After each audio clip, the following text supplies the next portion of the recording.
जरा सोचिए, भारत के दो सबसे बड़े इकोनॉमिक इंजन्स पुणे और बेंगलुरु के बीच का 15 घंटे का सफर सिमटकर सिर्फ 7 घंटे का रह जाए। ये कोई सपना नहीं है, बल्कि एक ऐसे विशाल एक्सप्रेसवे की हकीकत है जो अब बनने जा रहा है। ये सिर्फ एक सड़क नहीं, बल्कि भारत की तरक्की को रफ्तार देने वाला एक जबरदस्त इकोनॉमिक कॉरिडोर है। चलिए आज इसी के बारे में थोड़ा और जानते हैं। अब जरा इन नंबर्स पर नजर डालिए। आज की तारीख में NH48 पर भीड़-भाड़ में 15 घंटे से भी ज्यादा लगते हैं, लेकिन आने वाले समय में यही सफर सिर्फ 7 घंटे का होगा, मतलब आधे से भी कम। इसका सीधा मतलब ये है कि एक ट्रक ड्राइवर जो आज एक दिन में एक डिलीवरी कर पाता है, वो शायद 2 कर पाएगा। एक परिवार जो वीकेंड पर कहीं जाने का प्लान करते हुए 2 बार सोचता था, वो अब आसानी से जा पाएगा। तो ये सिर्फ समय की बचत नहीं है, ये तो मौकों को डबल करने जैसा है। और हाँ, ये सब सिर्फ गाड़ियों की रफ्तार बढ़ाने के लिए नहीं हो रहा है। ये भारत की सिलिकॉन वैली यानी बैंगलोर और मोटर सिटी यानी पुणे के बीच की पार्टनरशिप को और मजबूत करने का एक बहुत बड़ा प्लान है।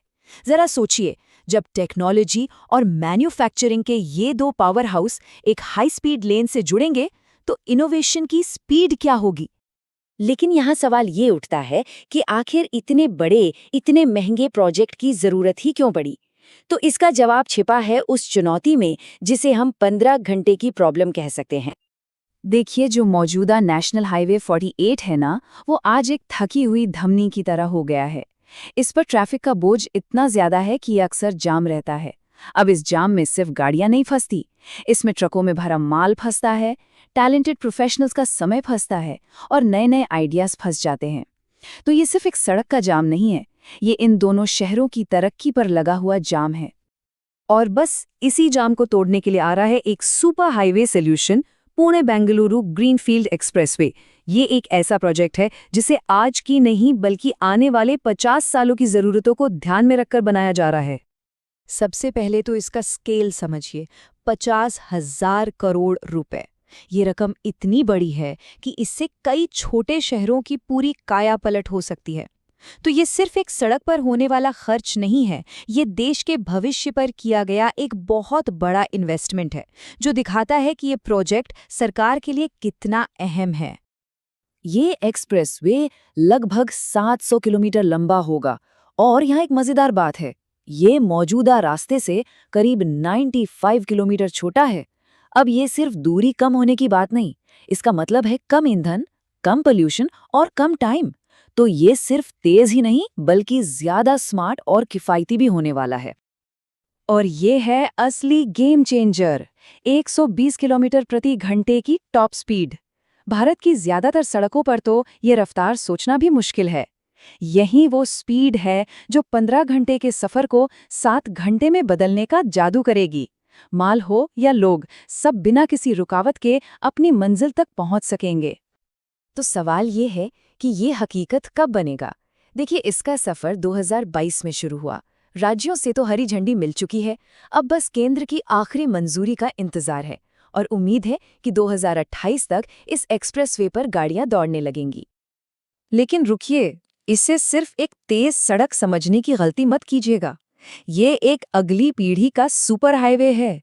इसमें ऐसी ऐसी मॉडर्न तकनीक और सुविधाएं हैं जिनके बारे में जानकर हैरानी हो सकती है।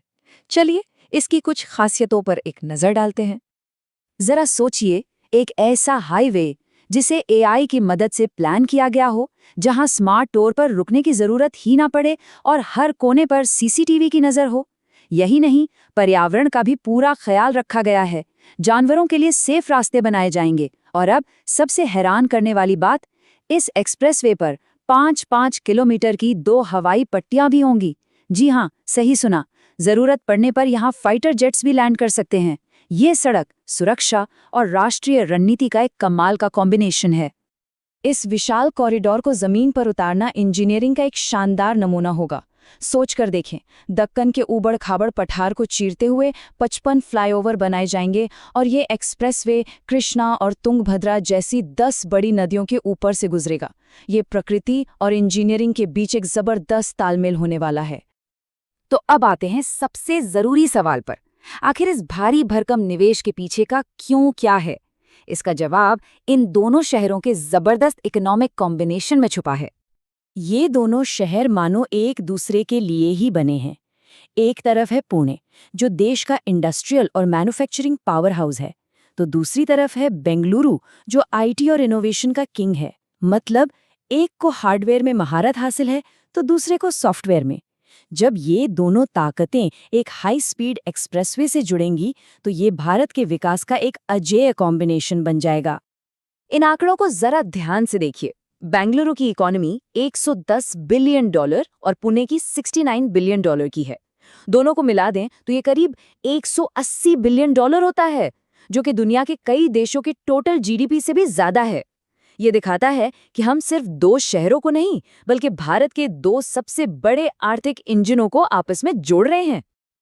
अच्छा, ये सब तो बड़े बड़े आंकड़े और प्लान हो गए, लेकिन जमीनी स्तर पर इसका असली मतलब क्या है? इसका ठोस प्रभाव क्या होगा?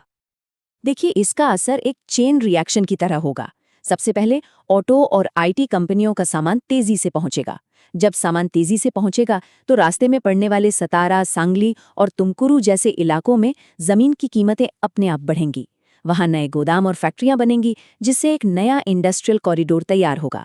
ये विकास उन सूखाग्रस्त इलाकों तक भी पहुंचेगा जहां आज मौके कम हैं, और इस पूरी प्रक्रिया में हजारों लाखों लोगों को रोजगार मिलेगा। ये सिर्फ एक सड़क नहीं है, ये तरक्की की एक पूरी चेन है। अब जरा एक कदम और पीछे हटकर बड़ी तस्वीर देखते हैं।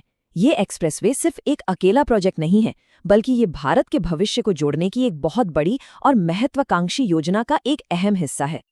ये एक्सप्रेसवे असल में दिल्ली चेन्नई इकोनॉमिक कॉरिडोर नाम की एक विशाल माला का एक कीमती मोती है। ये एक ऐसा नेटवर्क बनाने की योजना है जो देश की राजधानी दिल्ली को दक्षिण के बड़े आर्थिक केंद्र चेन्नई से सीधे सीधे जोड़ेगा।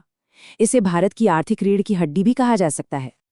तो असल में ये कहानी सिर्फ पुणे से बेंगलुरु तक की नहीं है। ये कहानी उस भविष्य के भारत की है जहां उत्तर से लेकर दक्षिण तक विकास की एक अटूट धारा बहेगी, और ये एक्सप्रेसवे उस धारा की एक सबसे जरूरी कड़ी साबित होगा। और ये हमें एक बहुत बड़े सवाल पे छोड़ देता है।